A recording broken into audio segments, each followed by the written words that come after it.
मी काल फेसबुक पोस्टच्या माध्यमातून सांगितलं की ॲडव्होकेट रुपाली पाटील ठोंबरेला षडयंत्र रचून, आणि तेही षडयंत्र कुणाच्या ह्याच्यात, पत्रकारांच्या साह्याने रचून बदनाम करण्याचा जो काही प्लॅन होता त्याच्यासाठी मी आजची ही प्रेस घेण्यात आलेली आहे। पुणे पत्रकार संघाच्या वैभवशाली परंपरेला तडा गेलेला आहे। त्याचं कारण असं की आपण सगळेजण आत्ता महाराष्ट्रातील घडामोड पाहतात। भोंदूबाबा खरातच्या प्रकरणात जो काही महिलांचा लैंगिक अत्याचार बलात्काराच्या केसेस झाल्या त्याच्यामध्ये शून्य किंमत झालेल्या आमच्या पक्षातील काही महिला आहेत। आता तो भांडाफोड झाल्यानंतर, ती तक्रार झाल्यानंतर मी ज्या पद्धतीने कायदेशीर जे समोर पोलिसांच्या माध्यमातून समोर आलेले जे मुद्दे आहेत ते मांडत आले आणि त्या भोंदूबाबाला शिक्षा व्हावी म्हणून सातत्याने त्याच्याशी संबंधित जे जे कोण आहेत त्यांच्याविषयी वक्तव्य करत आले। 3 दिवसापूर्वी आपले एक पत्रकार बंधू, त्यांचं नाव आहे रोहन कदम, जे जय महाराष्ट्र वाहिनीचे बातमीदार आहेत। हे पत्रकार म्हणजे सगळेच पत्रकार माझे बंधू आहेत, माझा परिवार आहे, पण त्यातले काही पत्रकार जे जाणीवपूर्वक या षडयंत्रामध्ये रचून नसलेला बनाव करण्यासाठी जे काही प्रयत्न केले हे सगळ्यांच्या समोर येणं गरजेचं आहे। याचा अर्थ सगळेच पत्रकार बंधू वाईट आहेत असं नाही। आमच्या राजकारणातल्या काही प्रवृत्ती वाईट आहेत, तसं पत्रकार मधल्या जी वाईट प्रवृत्ती आहे, राजकारणातल्या प्रवृत्ती चालतील पण पत्रकाराच्या लोकशाहीच्या स्तंभाच्या वाईट प्रवृत्ती चालणार नाही। रोहन कदम जे पत्रकार आहेत जय महाराष्ट्राचे, ते एका माझा जो प्रभाग आहे त्या प्रभागातील लॉज मध्ये गेले। लक्षात घ्या, बुधवार पेठेच्या आजूबाजूला, तुळशीबागेच्या आजूबाजूला अनेक लॉजिंग बोर्डिंग आहेत। त्या लॉजिंग बोर्डिंग मध्ये रोहन कदम गेले। रोहन कदमनी तिथे आराम करण्यासाठी रूम घेतली। रूम घेतल्यानंतर रोहन कदम तिथं आराम घेण्याच्या नावावर तिथे दारू पिले, प्रचंड दारू पिले आणि त्यांनी शेजारच्या रूम मध्ये दुसरे जे राहिला होते त्यांचं व्हिडिओ शूटिंग केलं। हे व्हिडिओ शूटिंग केलेलं ना त्या लॉज बोर्डिंगच्या मॅनेजरला माहिती होतं, परंतु जिचं शूटिंग झालं त्या महिलेला ते समोर दिसताच तिने चप्पल काढून रोहन कदम यांना तिथं व्हॉटेवर की तुम्ही माझ्या मर्जी विरुद्ध लपून हे शूटिंग का काढताय म्हणून मारहाण केली। तिथे शिवीगाळ झाली आणि मग हा थेट प्रकार तिथून तो पोलीस स्टेशन मध्ये गेला। हा प्रकार झालाय 3 दिवसापूर्वी। विषय असा होता की मग त्या रोहन कदम यांनी डीसीपींना काय फोन केला की मी स्टिंग ऑपरेशन करण्यासाठी तिथं गेलो होतो। आता तोपर्यंत रुपाली पाटील ठोंबरेला माहित नव्हतं की हा प्रकार काय। ठीक आहे, पत्रकार गेला, पत्रकाराचं चुकलं, त्यांनी जे काही कुणाचं व्हिडिओ शूटिंग केलेलं आहे त्या शूटिंगच्या ह्याच्यामध्ये त्यांच्यावर तो गुन्हा दाखल जो काय आहे कायदेशीर तो पोलिसांनी केलाच आहे का करणार आहेत। परंतु त्याच्या तपासाच्या अंगी असं समोर आलं की या रोहन कदमनी यांच्यासोबत अजून 2 ते 3 पत्रकार सिनियर आहेत, त्यांची नावं त्या अर्जामध्ये मी पोलिसांना दिलेली आहेत। यांनी फक्त शून्य झालेली किंमत अशा बाईकडनं 25 लाखाची डील करून त्याच धर्तीवर रुपाली पाटील ठोंबरेला कशा पद्धतीने बदनाम करायचं याच्यासाठी षडयंत्र रचल्याचा सगळ्या या गोष्टी होत्या। फक्त जी कोण जागृत बाई आहे, जिचं शूटिंग काढण्यात आलं, तिने त्याला ते मारलं, तिच्या लक्षात आलं म्हणून हा संपूर्ण प्लॅन फिसकटला। मला वाईट या गोष्टीचं वाटतं। रुपाली पाटील स्वतः सक्षम आहे, ती जर सामाजिक याच्यावर आवाज उठवते, माझे स्वतःचे हॉटेल्स आहेत, इमारती आहेत, लॉजिंग बिल्डिंग आहेत, परंतु त्या ज्या काय आम्ही समजा भाड्याने दिल्या असतील ते माझे नातेवाईक असतील नसतील, तुम्ही पत्रकार बंधू सुद्धा माझे नातेवाईक आहात, रक्ताचेच नातेवाईक पाहिजेत असं नाही, परंतु रुपाली पाटीलला बदनाम करण्यासाठी हा जो काही कट रचण्यात आला हा मला तुमच्या समोर आणणं गरजेचं आहे.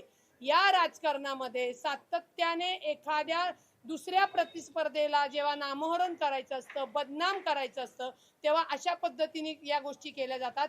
इथे भोंदू बाबा खराचा जो काही विषय झाला त्याच्यामध्ये शून्य असलेली ही बाई त्याच धर्तीवर आता पक्षामध्ये जी काही मानाची पदं मिळायची मला किंवा जी काही चर्चा झाली असेल ती मिळू नये म्हणून ही कटकारस्थान रचण्याचं काम माझ्याच पक्षातल्या शून्य असलेल्या बाईंनी पत्रकार बंधूंना हाताशी घेऊन 25 लाखाला ही जी काही डील करण्यात आली हे अत्यंत निषेधार्थ आहे.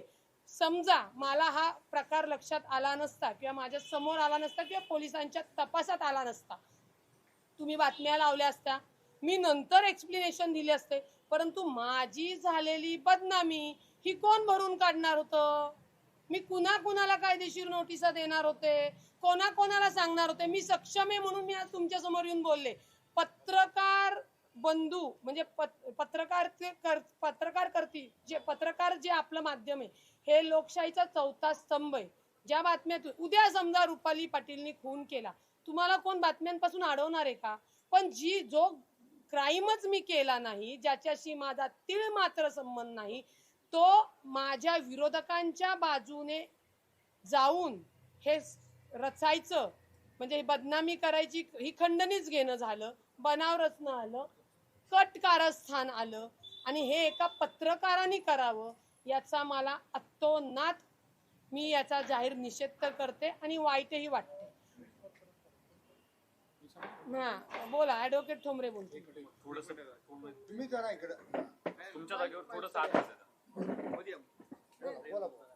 हे बघा, आम्ही आवाज मोठा करा. कुटुंबातले लोक आम्ही कधीही हिच्या राजकारणाच्या डायसवरती येत नाही किंवा तुम्ही पाहिलं असेल की आम्ही तिच्याकडं, कारण ती सक्षम असल्यामुळे आम्ही कधीही तिला कुठली मदत किंवा काय असल्या काही प्रकार नसतो, तिचं सगळं चालू असतो. परंतु आज जर समजा तिच्या संपूर्ण करिअरवर कारकिर्दीवरतीच जर एखादा पत्रकार जर एखाद्या महिलेच्या सांगण्यावरून पैसे घेऊन जर समजा अशा प्रकारचं बदनामी करून करिअर जर संपवणार असेल तर त्याविषयी मला आपल्याला दोन महत्त्वाच्या गोष्टी सांगायच्यात. हा रोहन कदम नावाचा जो पत्रकार आहे तो त्या ह्यांच्या नातेवाईकांच्या लॉजवरती गेला, तिथं रूम बुक केली, त्या महिलेचं शूटिंग काढलं, त्या महिलेने त्याला मार तिथं मारल्यानंतर तो अत्यंत दारू पिलेला होता. तो पिल्यानंतरून त्या महिलेनी ज्यावेळेस ती तक्रार वगैरे केली, तो सगळा पोलिसांच्याकडे प्रकार वगैरे गेला. त्यावेळेस तो त्या जे लॉजिंग बोर्डिंगचा मॅनेजर आहे त्याला तो काय म्हणतो, त्यांनी ते स्टेटमेंट पण दिले मॅनेजरचा की हे रुपाली पाटलांच्या नातेवाईकांचं लॉज आहे, त्यांना बोलवा. तर हा पूर्णपणे तयारी करून तिथं गेला होता की जे काय महिलांचे लैंगिक शोषणाचे महाराष्ट्रात प्रकार झालेले आहेत त्याच धर्तीवरती आता रुपाली पाटलांना बदनाम करायचं, त्याच धर्तीवरती आपण त्यांची सुद्धा अशी बदनामी करायची. परंतु ती बदनामी करत असताना आज एक आपला पत्रकार बांधव 4 आमिषासाठी त्यात अडकला, याचं सर्वस्वी दुःख आहे. अशा प्रकारचं गैरकृत्य खऱ्या अर्थाने करू नये. माझं म्हणणं आहे पत्रकार बांधवांना की कोणी चुकला तरी तुम्ही त्याला सोडत नाही, कोणी चुकला तरी तुम्ही त्याची समाजासाठी तुम्ही आज वकिली करत असता, जशी आम्ही वकिली करत असतो तशी तुम्ही समाजासाठी वकिली करत. परंतु एखाद्या महिलेला केवळ आणि केवळ राजकारणात आपली बदनामी झाली आहे, आता आपली काही 4 पद आहेत ते तिला कुठं मिळतील यासाठी अशा पद्धतीने बदनाम करणं अत्यंत चूक आहे. आणि आज हे संपूर्ण महाराष्ट्राला आपल्या माध्यमातून समजलेलं आहे. दुःखद गोष्ट आहे, त्यात आपला पत्रकार बांधव अडकला, त्याची निश्चित त्याला शिक्षा मिळेल. त्या संदर्भात सर्व कागदोपत्री अर्ज वगैरे करून आम्ही सीपी यांना हे करताय. त्यासाठी त्याच्या पुढचीही माहिती सीपी साहेबांना देखील त्याच्यावरती दबाव टाकण्यात आला की त्या पत्रकाराला सोडावं आणि हे करावं. ही सुद्धा दुर्दैवी बाब आहे. ते सुद्धा पत्रकार कोण आहेत हे लक्षात घेतलं पाहिजे. जसं रुपाली पाटलांनी आता सांगितलं की जर समजा आपल्यावरती कोणी चुकला आहे महाराष्ट्रात, कोणी वकील असो, डॉक्टर असो, पत्रकार असो, तर त्याच्यावरती कारवाई. परंतु एखाद्या महिलेला टार्गेट करून ती जर आवाज उचलते, खरात प्रकरणासारखा विषय मुद्दा लावून धरते, तर तिचा आवाज दाबण्यासाठी असं खोटं षडयंत्र रचणं हे महाराष्ट्राच्या प्रतिमेला शोभणारं कदापिही नाही. रुपालीताई, तुम्ही खूप गंभीर आरोप केलाय. पुण्याच्या वैभवशाली पत्रकारितेला तडा गेलाय असं तुम्ही म्हटलंय. खूप मोठे पत्रकार इथं होऊन गेलेले आहेत आणि असा तुमचा जो आरोप आहे तर तो आरोप तुम्ही पुराव्यानिशी मांडायला हवा. तुम्ही एक एक करून सांगा की हे षडयंत्र नक्की कसं रचण्यात आलं होतं, तुमची बदनामी ही कशी करण्यात येणार होती आणि त्यासाठीचे पुरावे तुमच्याकडे काय आहेत. मी देऊ त्याचं उत्तर. हो दे ना. पुढे सांगा. हे बघा, एक तर तो जो पत्रकार आहे तो त्या लॉजिंग बोर्डिंग पासून फक्त 400 मीटरवरती राहिला. तो त्या ठिकाणी लॉजला का गेला? जर समजा तो कुठलं स्टिंग ऑपरेशन करायला गेला होता तर त्यांनी त्याच्या पत्रकारितेचे वरिष्ठ संपादक यांना त्याची माहिती दिली होती का? तर त्यांना अजिबात माहिती दिली नाही. हा तिथं स्टिंग ऑपरेशन करायला गेला होता तर हा दारू पिऊन धुंद का झाला? दुसरी गोष्ट. तिसरी गोष्ट म्हणजे त्यांनी त्या मॅनेजरला ज्यावेळेस हे मारहाणीचं प्रकरण झाल्यावर रुपाली पाटलांच्या नातेवाईकांना तुम्ही बोलवा हे प्रश्न त्या का विचार? त्याला काय माहिती होतं की हे लॉज कुणाचं आहे म्हणून? त्याला काय माहिती होतं की हे कुणाचं होतं? त्याच्यानंतरून त्यांनी ज्या ज्या ठिकाणी माफीनामा मागायला गेला, ज्या ज्या ठिकाणी सांगायला गेला, त्यावेळेस सांगितलं की माझ्याकडून ही अक्षम्य चूक झालेली आहे, मला ह्याच्यामध्ये माफ करा, माझ्याकडून ही चूक झालेली. तुम्ही जे म्हणता की षडयंत्र आहे षडयंत्र, तर हे षडयंत्र कसं आहे? तर दुसऱ्या कुठल्याही प्रकरणामध्ये त्यांची तुम्ही बदनामी करण्याचा खोटा प्रयत्न करू शकत होता. कुठल्या केसेस काढल्या असत्या, कुठल्या फ्रॉड केसेस काढल्या असत्या, कुठल्या चुकीचं बोलले म्हणून काढल्या असत्या. परंतु ते न काढता जर आज महाराष्ट्रामध्ये महिलांच्या शोषणावरती अनेक महिलांचे अधिकाराने कायद्याने बळी गेलेले आहेत, त्यांच्यावर आरोप झालेले आहेत, त्यांची पदं गेलेली, तर त्याच धर्तीवरती रुपाली पाटलांना देखील महिलांच्या शोषणाच्या आरोपामध्ये आपल्याला गुंतवायला पाहिजे. हे षडयंत्र रचलं गेलं. आणि ज्या वेळेस अजूनपर्यंत 3 दिवस झाले पोलिसांनी त्याचा गुन्हा दाखल केला नाही, 3 दिवसानंतर आज जर त्याचा आम्ही CP नानी यांना भेटून तो गुन्हा दाखल करणार आहे. हा रोहन कदम जेव्हा ताब्यात येईल, या रोहन कदम ताब्यात आल्यानंतर आपल्याला सगळी माहिती मिळेल. ज्यावेळेस पोलिसी खाक्या त्याला दाखवला जाईल त्यावेळेस तो सांगेल ना की मी कुणाच्या सांगण्यावरून गेलो होतो, माझ्याबरोबर 2 लोक कोण होतो, आमच्या मुख्य माणसाला किती रुपयाची सुपारी मिळाली, त्यांनी त्यातले किती पैसे आम्हाला दिले. ह्या सगळ्या गोष्टी ज्या आहेत हा रोहन कदम हा ताब्यात आल्यानंतर आपल्याला मिळणार आहे. म्हणजे तुमचं असं म्हणणं आहे की रोहन कदम जो व्हिडिओ शूट करत होता त्या व्हिडिओच्या आधारे रुपालीताईंना बदनाम केलं जाणार होतं की नाही? असं बदनामीचा त्यांचा कट होता की रुपाली पाटलांच्या नातेवाईकांच्या इथं देखील महिलांचं शोषण होतं. तो लॉज रुपालीताईंच्या नातेवाईकाचा आहे, परंतु तो नातेवाईक देखील चालवत नाही 20 वर्षापासून. त्यांनी दुसऱ्या माणसाला, शेट्टी माणसाला चालवायला दिले. आणि ज्यावेळेस हा पत्रकार गेला की तुम्ही नाही त्या रुपाली पाटलांच्या नातेवाईकांना बोलवा, त्यावेळेस त्याला संशय आला की अरे त्यात रुपाली पाटलांचा संबंध काय आहे? तू रुपाली पाटलांच्या नातेवाईकांना का बोलवतोस? मी इथं चालवणार आहे ना, तू कशाला? तर त्यावेळेस त्याला ते नातेवाईक बोलून ते शूट करायचं होतं की असं बघा हे यांचे नातेवाईक आहेत आणि इथं शोषण चालतं आणि इथं अशा पद्धतीचं हे होतं. ज्या फुटिंगवरती ज्यांची पदं गेली त्या फुटिंगवरती ह्यांना आणण्यासाठी हे षडयंत्र रचलं गेलं आणि त्या पद्धतीने सगळी कार्यवाही होत गेली. आता शून्य असलेली पक्षातली बाईच का? तर याच्या आधी सुद्धा त्याच महिलेने चुकीची माहिती आमच्या पत्रकार बंधूंना देऊन त्या बातम्या लावलेल्या आहेत. मी स्वतः त्यावेळी ते पत्रकार बंधू त्याच्यानंतर त्यांचे संपादक यांच्याशी बोलून चुकीची लावलेली बातमी ही त्यांनी डिलीट केलेली आहे. हे असे किती आतापर्यंत झालेले प्रकार सांगू? याच्या मागचे लाईव्ह उदाहरणं तुम्हाला देतो. रुपाली पाटलांना दादांनी भेट नाकारली, त्यांना भेट दिली नाही, पक्षनेत्यांनी त्यांना झापलं, पक्षनेता त्यांना पदावरून काढणार. तर ही बातमी आल्यानंतर ती टोळी बरोबर ती बातमी उचलणार आणि ते समोरचे लोक स्प्रेड करत राहणार. त्याविषयी आम्ही संपादकांना विचारलं, बाबा तुम्ही विचारलं का? सुनेत्राताईंना विचारलं का? दादांना विचारलं का? नाही, आम्हाला कळालं की रात्री पत्र येणार आहे. मग रात्री पत्र येणार आहे, तू आधीच का बातमी दिली? मग हे प्रकरण संपादकाकडे गेल्यानंतर संपादक डायरेक्टली सांगतात की हो आमची चूक आहे, आम्ही ते डिलीट करतो. परंतु आपण पत्रकार बांधवांनी लक्षात घेतलं पाहिजे की हे बातमी पेरणारे तेवढीच लिंक कॉपी करतात आणि ती महाराष्ट्रात व्हायरल करतात. आता या मुद्द्यावरती आपण परत येऊ की तुम्ही म्हटलं की रुपालीताईंच्या नातेवाईकांचा तो लॉज आहे असं सांगून तुमची बदनामी करण्याचा तो प्रयत्न होता. आता याच्या पलीकडे जाऊन तुमच्याकडे काय पुरावा आहे की हे एक षडयंत्राचा भाग होता, पैसे घेऊन तो रोहन कदम त्या ठिकाणी आला होता? हे बघा, एक तर पहिली गोष्ट म्हणजे हा पत्रकार तिथं जो गेला होता तोच मुळात संशयास्पद आहे. त्याचं सगळं शूटिंग आहे, तो तिथं गेलेला आहे, त्याचं शूटिंग अवेलेबल आहे. पहिला भाग. दुसरा भाग, त्या महिलेचं शूटिंग काढण्याचा त्याचा संबंध काय होता? अजिबात नाही. दुसरं, त्या महिलेचं शूटिंग काढलं, त्या महिलेचं स्टेटमेंट आहे, मॅनेजरचं स्टेटमेंट आहे, महिलेवर असलेल्या पुरुषाचं स्टेटमेंट पोलीस रेकॉर्डला आहे, बरोबर ना? षडयंत्राचे सगळे भाग आणि सगळे अँगल तुम्हाला मी सांगतो. तिसरी गोष्ट, मार खाल्ल्यानंतर ह्या रोहन कदमनी रुपाली पाटलांचं नाव घ्यायचा काय संबंध होता? रुपाली पाटलांचा ते जर समजा रुपाली पाटलांचे 5,000 नातेवाईक आहेत तर त्यांच्या प्रत्येकाच्या नातेवाईकांना जाऊन तुम्ही त्याची चौकशी करत बसणार का? हा काय करतो? केवळ आणि केवळ बदनामीसाठी ते नाव घेतलं. तिसरी गोष्ट म्हणजे हे प्रकरण दाबण्यासाठी सुद्धा प्रयत्न करण्यात. हे प्रकरण आज 3 दिवस झाले तर 3 दिवसामध्ये काय एवढं प्रकरण होऊन सुद्धा एका महिलेची जर शूटिंग काढलं जातं म्हणजे तिच्या वैयक्तिक स्वातंत्र्यावरती घालाय. ती स्वतः संमतीने गेली, काय गेली, तिची तक्रार असती तो विषय वेगळा होता. परंतु तिच्या संमतीने, तिच्या इच्छेने जर कुठली गोष्ट होत असेल तर ह्यांनी चोरी चुपके पत्रकारितेच्या नावाखाली तिचं शूटिंग काढण्याचं कारण काय? त्याच्यामध्ये रोहन कदमला ताब्यात घेतल्यानंतर आता एक लक्षात घ्या, रोहन कदमनी शूटिंग केलं, त्याच्यावर त्या महिलेनी तक्रार दाखल होणार. आता माझा अर्ज मी पोलिसांना दिलेला आहे की रोहन कदमकडे या बाबतीतला आपण तपास करावा. माझा तक्रारी अर्ज दिलेला आहे आणि त्याच्यामध्ये लक्षात घ्या, या तपासामध्येच, प्राथमिक तपासामध्येच माझ्याकडे माहिती आली ना की ही यांची जी काही सेटलमेंट झाली किंवा ज्या काही गोष्टी केलेल्या आहेत त्या समोर आल्या. म्हणून तर तातडीने मी केलं. कर नाही तर डर कशाला पाहिजे. हा मुद्दा कंप्लीट करतो. ऐका, हा मुद्दा फक्त रोहन कदम पुरता मर्यादित नाही, हे नीट लक्षात ठेवा. रोहन कदम हा फक्त प्यादा आहे, लक्षात ठेवा. रोहन कदमला तिथं पाठवलं कुणी, रोहन कदमला आर्थिक रसद कुणी दिली, हा जो आखणी करण्यात आली की रुपाली पाटलांच्या कडून सुद्धा महिलांचं शोषण नातेवाईकडून केलं जातं, ही जी आखणी केली गेली, ह्या लोकांचा सगळ्यांचा पर्दाफाश होण्याची मागणी आम्ही आयुक्तांना करतो. एक मिनिट ऐका ना, पोलीस तपास थांबा, एक सगळ्यांना थांबा निर्माण ऐका. जी नावं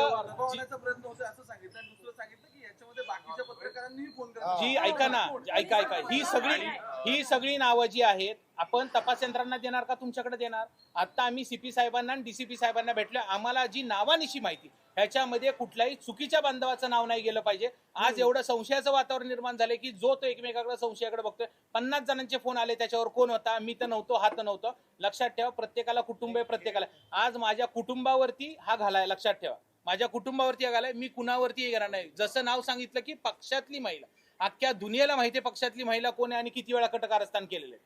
25 लाखाचा जो मुद्दा आहे, 25 लाखाचा मुद्दा काय आहे आणि 25 लाखाची आम्हाला जी माहिती मिळालेली आहे, आमच्या सोर्सकडून माहिती मिळालेली आहे की तुमची सुपारी वाजवण्यासाठी 25 लाख रुपये पुण्यातल्या एका पत्रकाराला देण्यात आले.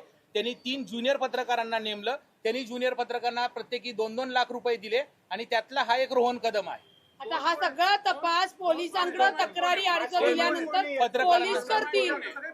हा दोन ऐका ना, संभ्रम दूर करायचं काम पोलिसांचं आहे. मी उगाच कुणाची नावं घेणार नाही.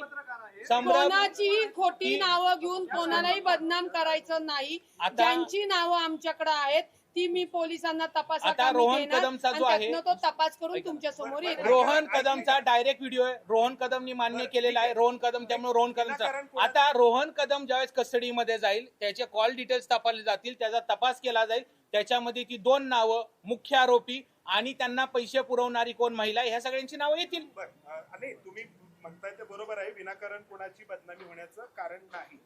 तुमच्याकडे याबद्दलचा पुरावा काय आहे? की रोहन कदमचा तर आहेच पुरावा, पण हे एक षडयंत्राचा भाग आहे. तुम्ही म्हटलं की त्यांनी ते रुपाली पाटील यांच्या नातेवाईकांना बोलवा असं म्हटलं, पण हे त्यांनी यांच्या पक्षातल्या 0 किंमत झालेल्या महिलेच्या सांगण्यावरून केलंय पैसे दिले आणि त्या महिलेनी एका सिनियर पत्रकाराला पैसे दिलेत.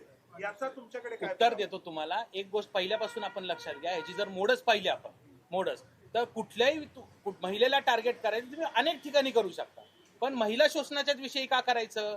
तर महिला शोषणाच्या विषयी आता कुणावर आरोप झालेले आहेत, संशयाची सुई कुणाकडे वळते, तुम्ही नीट बघा महिला शोषणाच्या विषयी. त्याच्यानंतरून आता प्रत्येक सोर्सची जर मी तुम्हाला नावं सांगत बसलो तर अशा प्रकारे चालत नाही. मी जे आहे, ऐका, मी कुठल्या महिलेचं नाव घेतलंय किंवा ताईंनी कुठल्या महिलेचं नाव घेतलंय का? पक्षातल्या 0 किंमत असलेल्या महिलेचं नाव. आता जी महिलेची 0 किंमत असेल ती समजून घेईल ना, तिच्यावरती आरोप झाले. हा संशय सांगण्याचा नाही विचारत त्या महिलेचं, रुपालीताईंच्या पक्षातल्या त्या 0 किंमत झालेल्या महिलेचं मी नाव नाही विचारत. आम्ही हे विचारतो आहे की तुमचा जो आरोपाचा पुढचा भाग आहे की त्या रोहन कदमनी तो व्हिडिओ पुन्हा एका सिनियर पत्रकाराच्या सांगण्यावरून शूट केला आणि त्या सिनियर पत्रकाराला 0 किंमत झाली, त्या महिलेने 25 लाख रुपयांची सुपारी. हीच माहिती, ही जी माहिती आहे, ही माहिती जी आहे ही आम्हाला काल रात्री स्वतः काही गुप्त सोर्स मार्फत कळाली. ह्या संदर्भात ही अशी डील झालेली आहे.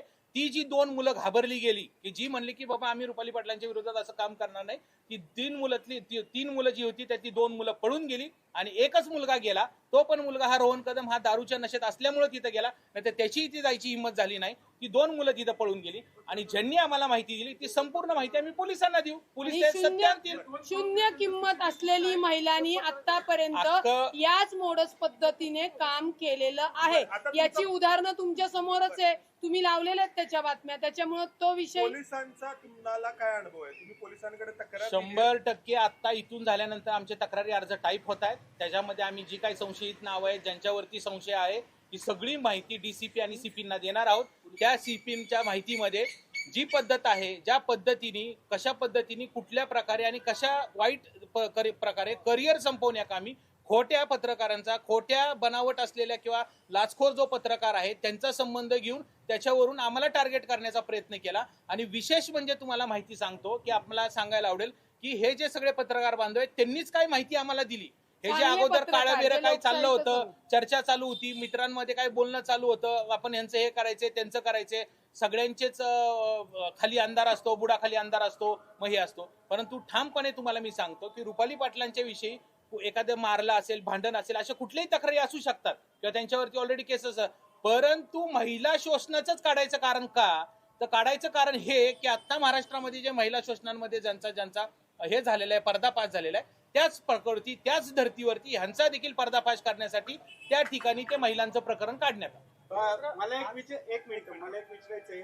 त्या ठिकाणी 2 रूम बुक केल्या होत्या, त्याची रजिस्टरला नोंद आहे, तर त्या 2 रूम ज्या बुक केल्या त्याची नावं तुमच्याकडे आलेली आहेत का? दुसरी गोष्ट, लॉज मध्ये जो सीसीटीव्ही आहे किंवा रस्त्यावरचा तिथला सीसीटीव्ही आहे त्याचं फुटेज तुम्हाला मिळालेलं आहे का? मला फुटेज फक्त हा रोहन कदम आतमध्ये पार्सल घेऊन जातानाचा आहे. माझ्याकडे तो मॅनेजर आहे, ज्या मॅनेजरला त्यांनी प्रश्न विचारले हे रुपाली पाटलांच्या नातेवाईकांचं आहे, त्यांना बोलवा. ते मॅनेजरनी मला स्वतः सांगितले, पोलिसांना स्टेटमेंट देखील तसं दिलेलं आहे. त्याच्या सांगण्यावरून त्या महिलेने देखील त्याला मारलेला आहे. आणि एंटायर जो तो प्रकार होता की फक्त त्यांना तिथं रुपाली पाटील हा टार्गेट करायचा होता. आणि राहिला विषय लॉजचा, सीसीटीव्हीचा, हे काम माझं किंवा हिचं नाही, हे काम पोलिसांचं आहे. तिथले 10 सीसीटीव्ही पाहिजे, सीसीटीव्हीचं सीडीआर काढायचा, बाकी लोकेशन्स काढायचे, हे काम पोलिसांचे. पोलीस ते त्याच्यामध्ये करतील. पुण्यातले काही अजून एक लोकप्रतिनिधी आहे, त्यांनी या प्रकरणात केस दाखल होऊ नये म्हणून दबाव टाकण्यासाठी पोलिसांना फोन केलेत का? आणि त्याबाबत तुम्हाला नाही, मला नाही ह्या बाबतीत दबाव टाकला कोणाला? ऐका मी 4 माझे पत्रकार बांधव आहेत, त्यांना मी सकाळी जेव्हा मला काल रात्री कळाले, मला तर सीपी साहेबांकडे हे केलेलं मला आजची माहिती आहे. मला ह्या संदर्भात कळालं की 2 ग्रुप आहे, त्याच्यामध्ये एक ग्रुप त्या पत्रकारावरती गुन्हा दाखल करावा म्हणून होता आणि एक ग्रुप त्या पत्रकारावरती गुन्हा दाखल होऊ नये म्हणून होता. माझं काय म्हणणं आहे, जर समजा एवढा गंभीर स्वरूपाचा गुन्हा आहे, एक पत्रकार त्याच्या पत्रकारितेला काळीमा फासेल अशी घटना, एका महिलेचं शूटिंग काढतो, जाऊन दारू पिऊन अशा प्रकारच्या गोष्टी करतो, तर त्याच्यावरती तात्काळ गुन्हा दाखल होणं अपेक्षित आहे. थांबा एक मिनिट, थांबा. तात्काळ गुन्हा दाखवायला अपेक्षित आहे. परंतु आज 4था दिवस आहे, त्याच्यावरती गुन्हा का नाही दाखल झाला? मग ह्याचा काय आम्ही काय अर्थ काढायचा? आज आमचा जो प्रश्न आहे तो आमच्या अख्ख्या 20 वर्ष करिअरचा प्रश्न आहे. लक्षात ठेवा, खऱ्या प्रकरणात 100% कोणीच कुणाला वाचवू शकत नाही. ह्या देशामध्ये, ह्या पुण्यामध्ये सीपींना देखील तेलगीच्या केसमध्ये 6 महिने 8 महिने जेलला जावं लागले. हा पुण्याचा इतिहास आहे. हे मी तुम्हाला आवर्जून का सांगतोय? ह्या पुण्यामध्ये कुठल्याही गोष्टी लपून राहत नाही, परंतु तुम्ही सत्य करा ना, तुम्ही सत्य आणा, सत्य करा. अशा प्रकारे खोट्या करून तुम्ही महिलांना बदनाम करायला लागल्या आणि अशा घाणेरड्या लेवलला बदनाम करायला लागल्या, तर ह्याची किती छितू, म्हणजे करावी तेवढा निषेध व्यक्त आहे. संपूर्ण ऐका, मी ज्या गोष्टी बोलू शकत नाही ऑन रेकॉर्ड, त्या सुद्धा लेखी स्वरूपात सगळ्या मी आयुक्तांकडे देणार.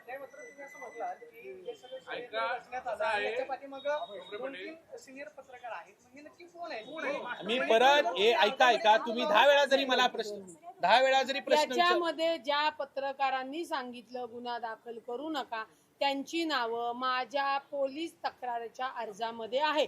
मी पुन्हा सांगते की सगळेच पत्रकार बंधू याच्यात वाईट आहेत का? तर नाही.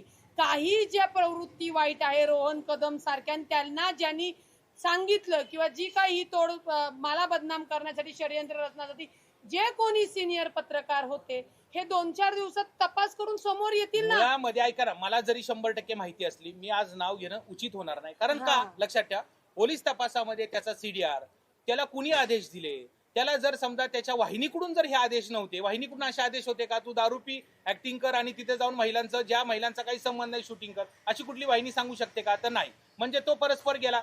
आता तो परस्पर गेला, तो कुठल्या उद्देशाने गेला, त्याला काय करायचं होतं, त्याला कुणाची बदनामी करायची होती, त्याला रसद पुरवणार होतं, हे सर्व काम जरी मला माहिती असलं तरी मी इथं उचित सांगणं होणार नाही. त्या दृष्टिकोनातून केलं पाहिजे.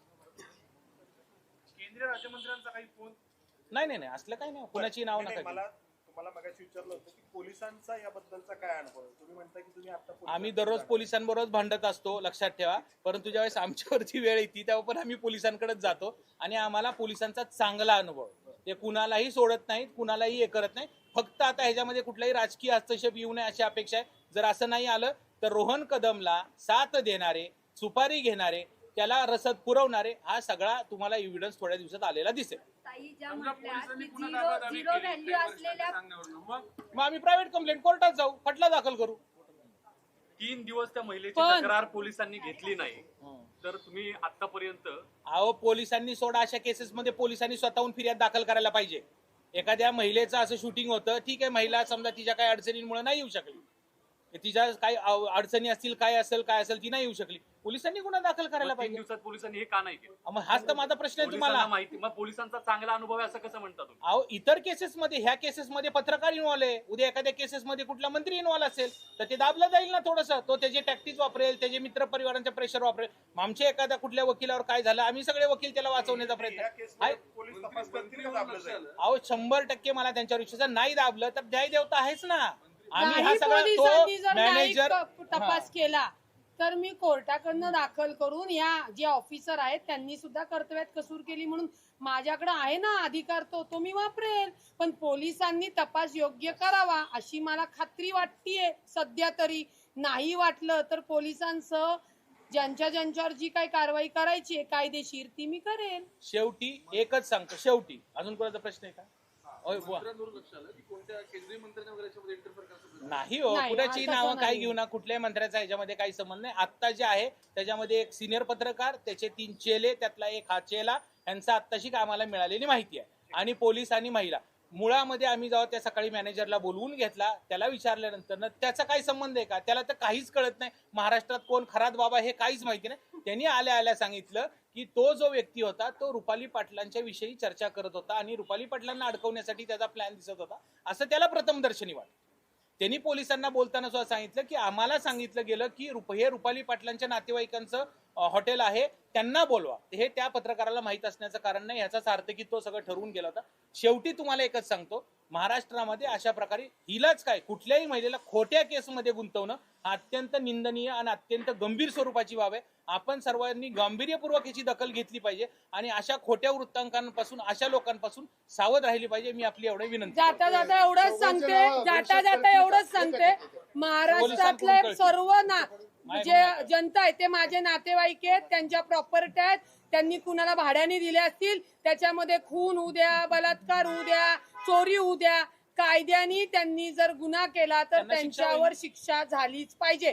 त्यांनी गुन्हा केला म्हणून तुम्ही रुपाली पाटील ठोंबरेला जबाबदार धरू परंतु शकत आता नाही. समजा रुपाली पाटलांना बदनाम करायला काही सापडत नाही, वैयक्तिक त्यांच्याविषयी किंवा त्यांच्या जवळच्या कुटुंबियांविषयी काही सापडत नाही, तर दूरचे नातेवाईक शोधायचे आणि त्यांच्याकडून काहीतरी क्लू काढायचा आणि बदनाम करायचे. हे प्रकार त्या बालिश लोकांनी थांबवावेत. धन्यवाद. त्यामध्ये काय दाखल होणार? त्या महिलेवरती खाली पोलीस स्टेशन अरे हा, हे. नाही पूर्ण आहे. पूर्ण काय झाले आता नुसतं फुटेज घेतलं. विनयभंग, तिचा जो समजा काय असतील परमिशन शिवाय तिचे व्हिडिओ काढले, तो मोबाईल जप्त होणं गरजेचं आहे. त्यांनी किती डिलीट केलं, काय केलं, तरी सुद्धा त्याला कस्टडीत घेतल्यानंतर त्याला व्हॉट्सअप कॉल कुणी केले, त्या व्हॉट्सअप कॉलच्या आधारे कोण कोण होतं, ते कुठं कुठं बसले होते, शेवटचे 10 दिवस 15 दिवस त्यांचं बसणं उठणं कुठल्या लॉजला होतं, कुठल्या बारला होतं, कुठं होतं, हे सगळा तपास झाला पाहिजे. म्हणजे त्या महिलाची एक तक्रार आहे, त्यांचा व्हिडिओ काढणं हे चुकीचं आहे. ती पण तर गुन्हा दाखल झाला पाहिजे. त्याच्या पलीकडे तुमचा जो आरोप आहे की हे एक षडयंत्र आहे माझी तीच आणि मागणी, पैशाचा उपयोग त्यासाठी माझी करायचा. तीच तो अर्ज माझा बरोबर आज आहे. जाणार नाही. त्याच्यामध्ये काय तुम्हाला अपेक्षित? माझं त्याच्यामध्ये अपेक्षित आहे, ह्याच्यामध्ये बाकी कोण पत्रकार सामील आहेत आणि ह्याच्यामध्ये ती पैसे पुरवणारी महिला कोण आहे हे शेवटपर्यंत पोलिसांनी तपास, रोहन कदमने अजून काही असं काही कृत्य निश्चित केले तो तपासात घेतल्यानंतर. हे बघा, खराच्या विषयी सुद्धा असंच बोललं गेलं, पहिली केस झाली त्याच्यावर 9 केसेस झाले. आता ह्याला अटक केल्यानंतर जर अशा प्रकारे जर त्यांनी कुठं खंडणी मागितली, काय केलं असेल, सगळे गुन्हे निगडचे येतील. यस चलो यस धन्यवाद माहिती आहे